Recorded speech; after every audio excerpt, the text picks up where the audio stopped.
All right, let's jump right in. For the longest time, if you thought about human resources, you probably pictured a quiet back office, right?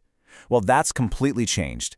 Today, we're going to unpack the incredible revolution that's turned HR from a simple support function into a real strategic driver of business success. The difference between then and now is just night and day. Think about it. HR used to be the paperwork department, totally reactive, all about payroll, keeping records straight. But now, it's the growth engine. It's proactive, it's shaping company-wide strategy, and it's building the very culture of the organization. And getting a handle on this shift is absolutely crucial to understanding how modern businesses actually win. And this just perfectly captures that new reality. What you're looking at isn't just another meeting. This is the new nerve center for HR. It's totally driven by data, it's laser-focused on strategy, and yeah, it has a permanent seat right there at the executive table, helping to make the biggest decisions. So, how in the world did we get here? Well, back in the early 20th century, HR was purely administrative stuff. But then, fast forward to the late 20th century, and things like globalization and new tech forced a major shift. It became all about talent. And that brings us to today, where HR is a true strategic partner whose main job is to align the people with the core business goals. In a global world, believe me, that's way more complex than it sounds. Okay, so if HR has this new powerful role, what's its biggest test? For a lot of companies, it's what we're calling the global proving ground, figuring out how to navigate the incredibly complex and sometimes contradictory maze of international compliance. Right. This is the million-dollar question. It's the one that keeps global leaders up at night. Seriously, when your team is spread out across different continents, how on earth do you build one single cohesive culture while also respecting dozens of completely different legal systems? Now, this is really interesting because what this table shows you is just how different national priorities can be. You've got India's labor codes, which are all about making business easier and more uniform. Then you have the EU's GDPR, which is completely focused on data privacy and consent. And in the US, OSHA puts physical workplace safety above everything else.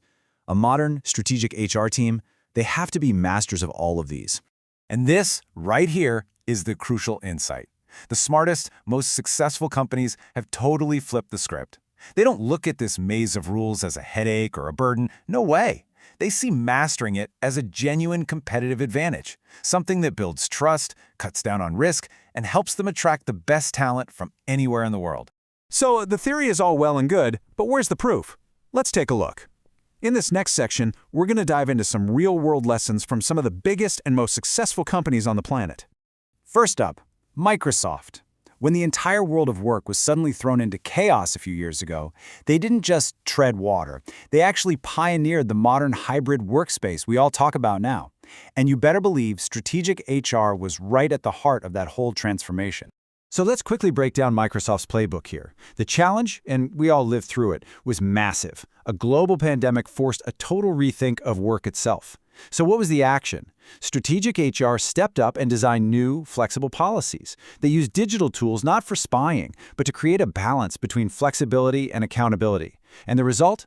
A ridiculously successful switch to a hybrid model that didn't just keep things going, it actually made employees happier. And if you want the hard data to back that up, here it is, an 18% improvement in productivity. This wasn't just some soft, feel-good policy change. This had a real, measurable, positive impact on the bottom line, and it was all driven by a strategic HR move. Okay, so if Microsoft totally mastered flexibility, our next giant, Google, was a pioneer in using data to unlock human potential. They took that innovative mindset they're famous for and turned it inward, applying it to their own people.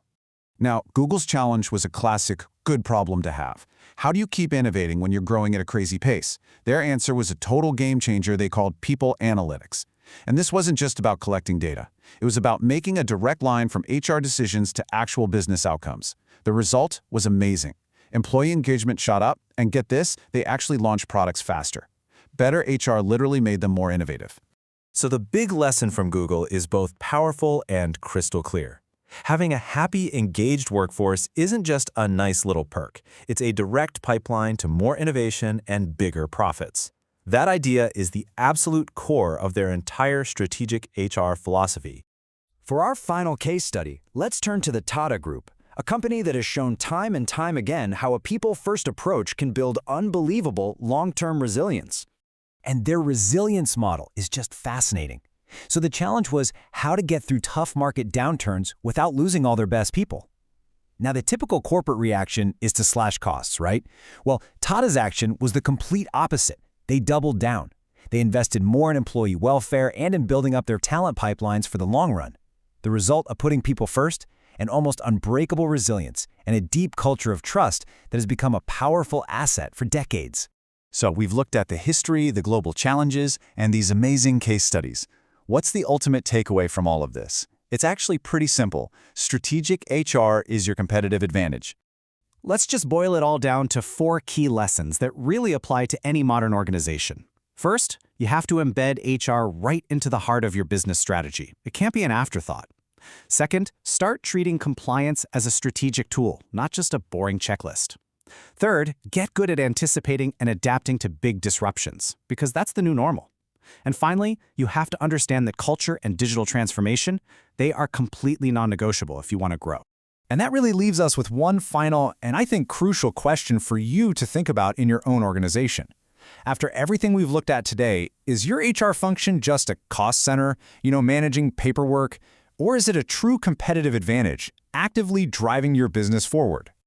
And a quick note, the insights we've been digging into for this explainer come from the work of Vineet Kumar Singh,